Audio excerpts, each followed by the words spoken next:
in this episode about the link between religion, spirituality, and well-being. And I find it quite fascinating, actually, because one of the areas that I studied and did my master's in was in race, culture, and difference. And one of the aspects I found in that research was how little spirituality and faith was taken into account in the mental health services, whether that was clinicians working with clients or even the research itself. Over the last weekend, when I had my deep dive into BBC iPlayer, I decided to watch a range of programs that explored different religions in depth. So I looked at the Hasidic Jews, Christianity, some communities in East Sussex who were Christian-based organisations that live as a community, into the Muslim faith, people converting from Christianity to Islam, and last night more on the Mormons. And the one thing that, of course, unites all religions is they all have a set of ideas and beliefs about God, Christ, our reason for being here, and how we live life, and the kind of life that we live, and the kind of rules that sometimes we need to adhere to. Because I find, some religions can be and cultures can be closed, tight, and restrictive, and some could be more loose, open, and have more freedom within that. And of course, this is a unique and different experience and perspective for everyone that I come into contact with. I come into contact with a lot of people who define themselves as spiritual, and the whole spiritual movement has been an interesting one, because lots of us who are interested in spirituality kept our ideas about spirituality and the movement of spirituality under wraps, as much of this was either seen as weird or conflicted with some of the religious beliefs in different religions about what's okay and not okay. But I came across some research recently, the Gallup research, that found a strong association between global mental health and well-being and spirituality and religion, and was largely underexplored. So the research, based on a poll of 152 countries and interviews with 1.5 million people, sought to shine a new light on that. It revealed a strong association between the importance of religiosity and spirituality in the lives of people and their well-being. Religious spiritual people were seen as having more positive emotions and optimism. Gallup estimates that 160 million more adults worldwide have positive experiences than would be the case if they were not religious. Religious spiritual people reported as being more satisfied with their social lives, having opportunities to meet with people and friends and relatives that they could count on. They also reported greater civic engagement, scores like likelihood to volunteer their time to others. Now, we know that most religions, the Sikh religion, Hindu, the Mormons, all have this idea about service and giving back. So the report explores also the paradox of declining religious identification in a time of mental unwellness, and argues we must reconsider the role of faith and spirituality in combating mental health crises. Now, I'm not sure in terms of, I've worked in mental health and wellbeing for over 25 years, originally trained as a psychotherapist, trained in NLP, hypnosis, and some of what were seen as the weird and wacky approaches to supporting people moving from sadness to happiness, from melancholia is the terminology that Freud would use, to, having some sense of joy in life. And I've seen this idea about religion and spiritual play out in lots of different ways. Because I think on a deeper level, we're all influenced by a set of beliefs that have been influenced by the politics, the census laws, and the religion that sort of oversees ideas about law and our existence as human beings, and our morals of what is right and wrong, and what's okay and not okay. And also, it does have a strong association, if you listen to people like Jordan Peterson, between how we keep order and what happens when we don't keep people in order. And the fear that, if we let people just freely run around doing whatever they wanted, then it's a totally different issue. Now, also, we have to also consider what mental health and well-being means. They're not the same thing. The mental health or mental illness industry started by Kraepelin in his early research into the mental institutes across Europe, where he started to look at the symptoms that people were displaying and started to come up with categories to define what those people's experiences were, which have also shifted and changed. If you look at things like the DSM, which is the psychiatrist diagnostic statistical manual that is used in the clinical settings, has also changed over time. We're on session 5, and I'm going to be talking more about mental health, the DSM, and well-being in other podcasts, because when we take a deeper dive into the norms and not norms and standards of society, we also need to look at what we deem as mental illness or difference, or how we manage people who don't fit into those norms. So the idea about mental health has also changed in the last 100 years. And we can look at that through a clinical perspective, but also we need to look at it through the lens of a social perspective. Because if you haven't got enough money to pay your bills and you're struggling to get food on the table, the chances are you're going to feel stressed. If your children are not doing well at school, or have additional learning needs and are not getting supported by teachers, you're going to feel additional stress.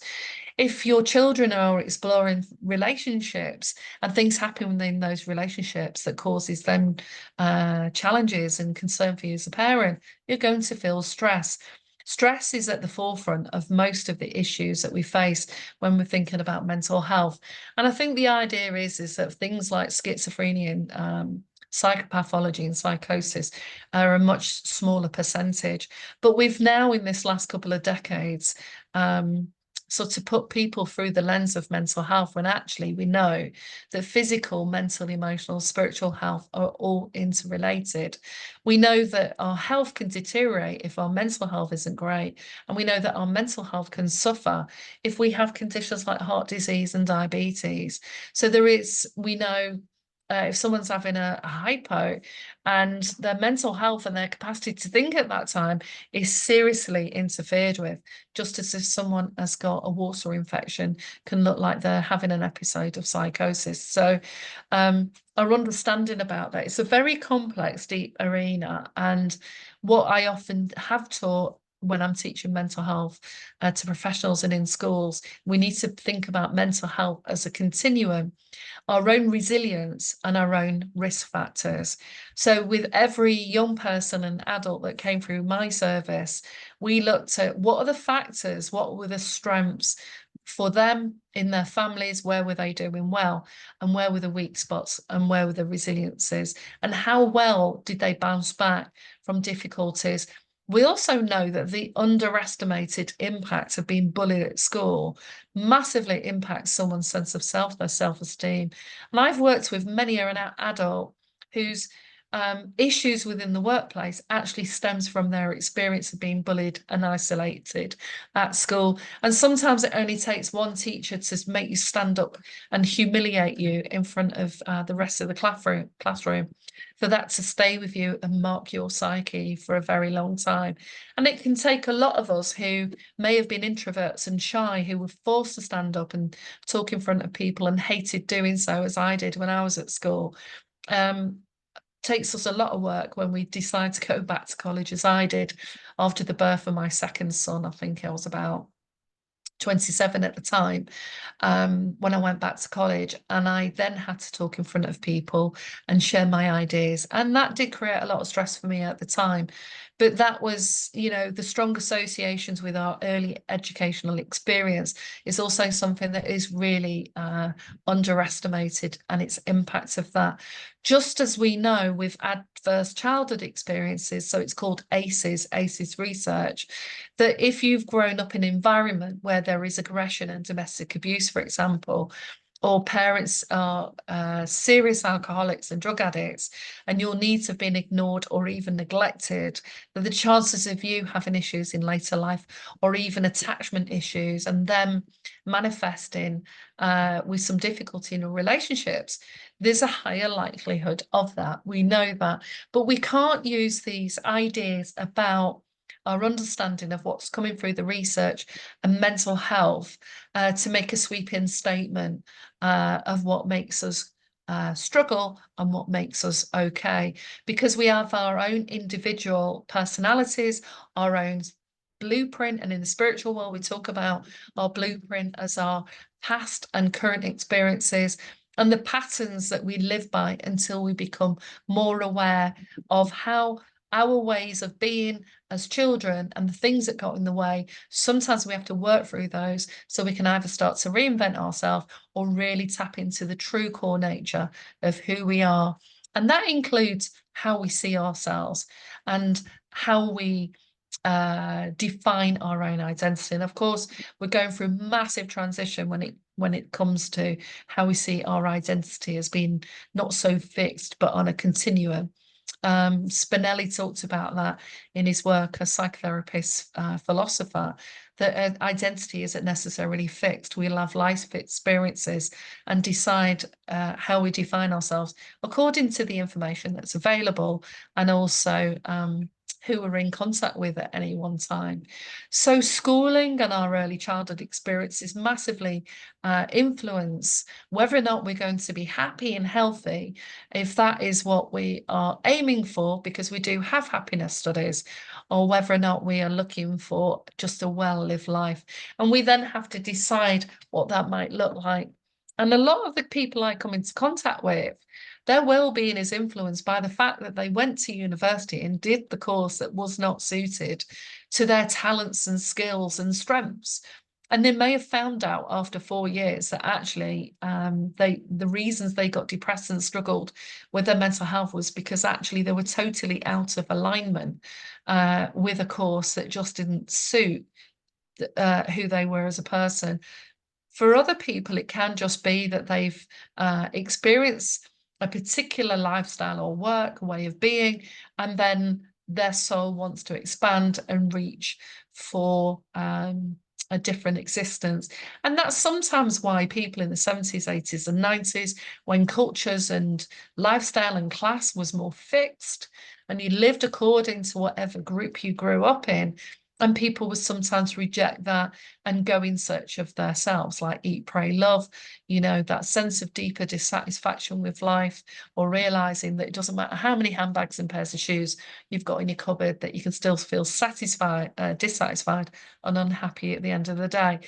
So it's an interesting to link religion and spirituality with well-being. And I think there is a correlation. And I certainly saw the difference. There were 50 schools in the area where I worked, and I worked in at least 15 of them. And the one where I saw young people who seemed to fare better, even though they were in large families, people were dying, there were issues within the families, and there were hardships, seemed to fare better in the faith schools than some of the non-faith schools. Can I say that definitively down the line? No, but that was my experience. And we can all entitle to our own experience and how we view that. So what I do know that when I've gone through difficult times, and I was going through a really difficult time back in 1999, I was coming to the end of my studies, and my relationship had literally fallen apart for various reasons. And I was incredibly depressed and was feeling very emotional. It was the end of what was a 12-year relationship, and I still had small children. And I was going in the only direction that I felt was the right one to go in.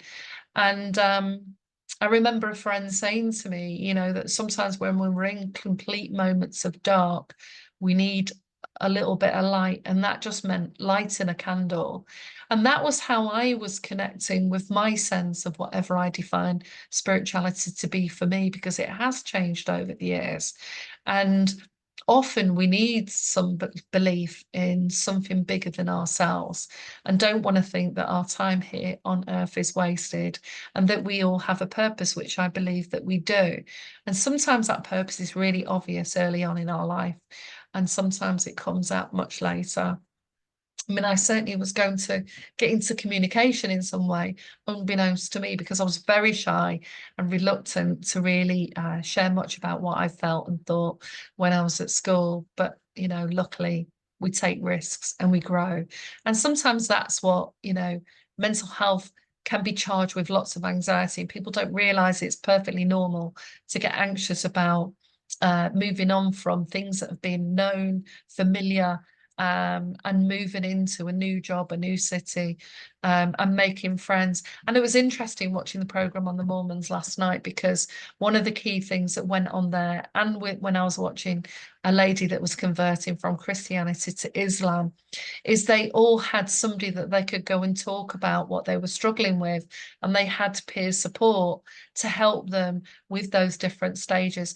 And those transitions were understood by people who were older than them, that had already been through the process of whatever life changes they were making at that time. Because your teenage years, as you're thinking about what subjects you want to do, let alone whether or not you want to go to university or what job you want to do, there's so much pressure put on young people to get it right. It's absurd. And the amount of stress that I saw with year 11 students who were really stressed at making sure they got all the highest scores to get to the best university, when actually what are we doing in a high proportion of cases? Putting people into university that may be better suited to working and doing on-the-job courses, other people who are kinesthetic learners who are better to working in industries that involves mechanics, engineering, as we knew that years ago. Not everyone is designed to work in a particular way. And this is the message that we're not sharing with young people, about how do they really connect with their learning style, their traits, their strengths, and their passions. And of course, we're not going to make everything that we're passionate about into a job. But it certainly is a way that we support our mental health. The happier we are at the things we're pursuing, the better our mental health is. But our mental health isn't just an inside job. If we're in a family where there's lots of toxic behaviors and arguments and fights, of course that will affect our mental health and create anxiety and depression, as we've seen with lots of women who've experienced domestic abuse. It massively impacts their mental health. Many end up going to see the GP to get antidepressants, and many leave those relationships, sometimes with drug and alcohol misuse issues as well. So that's an extreme version of how our environment can make an impact. If you've got a boss that is micromanaging you and not supporting you for your own growth, or you feel inhibited to share some of your own concerns about your own productivity and what's influencing that, then that again will massively impact your mental health. I know that early on in my career, when I wasn't as confident at speaking out and talking about the things that I found difficult, in particular when I went into the world of the office, because prior to that, I was working in hotels across the UK and I loved those jobs. And I liked working as a chef, and I liked waitressing, I liked working behind the bars. I was really good at organising and working with people. So they played to my strengths. But when I started working in offices, it was a very different world. And that's where I was a fish out of water, and it took me some time to transition. But it went well. The transition was harder, it was a bit tougher, the same as the transition of going into motherhood. There are some blogs that I've got on my website about motherhood and different transitions we go through. But I just wanted to share these key findings from Gallup's Faith and Wellness, the worldwide connection between spirituality and well-being. I hope you've enjoyed this episode, and I look forward to sharing more.